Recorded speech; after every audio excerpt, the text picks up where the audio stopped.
Welcome. Today, we're exploring a curious concept in algebra, extraneous solutions.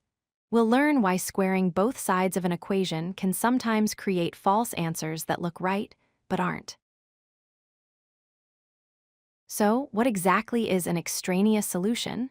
Simply put, it's a result that we find while solving a problem, but it doesn't actually work when we plug it back into the very first equation we started with. It's a tricky illusion that can pop up in our calculations. The primary cause of these false solutions is the act of squaring both sides of an equation. For instance, if we start with the very simple statement x equals 3, everything is clear. But if we square both sides, we get x squared equals 9. This new equation, x squared equals 9, suddenly has two possible answers. X can be 3 or x can be -3. The process of squaring introduced a new value that wasn't a solution to our original, simple statement. This -3 is an extraneous solution.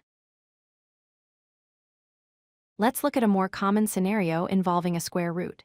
Consider the equation, the square root of the quantity x plus 7 equals x minus 5. To solve this, we first square both sides to eliminate the square root. This gives us x plus 7 equals x squared minus 10x plus 25.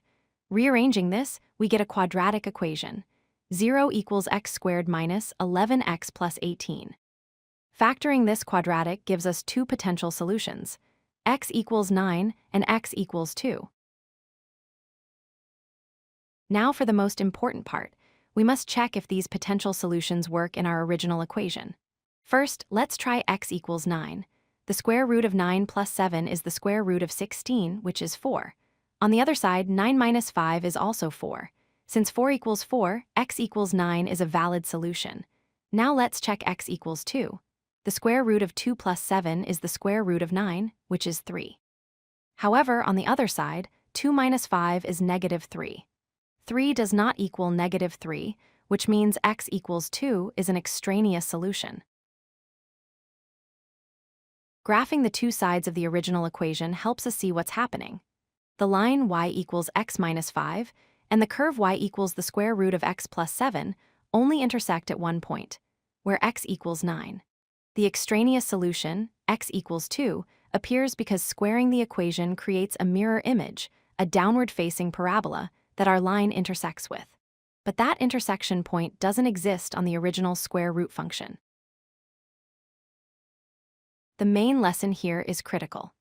Anytime you perform a mathematical step that isn't easily reversible, like squaring both sides, you are creating a new problem that might have more solutions than the original.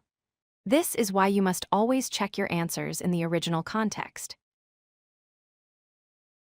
To wrap up, remember these key points. Squaring both sides of an equation is a useful tool, but it can create false or extraneous solutions. The only way to be sure of your answer is to substitute it back into the original equation you started with. Only the values that make that initial equation true are the real solutions. If you like this video, hit that like button and don't forget to subscribe.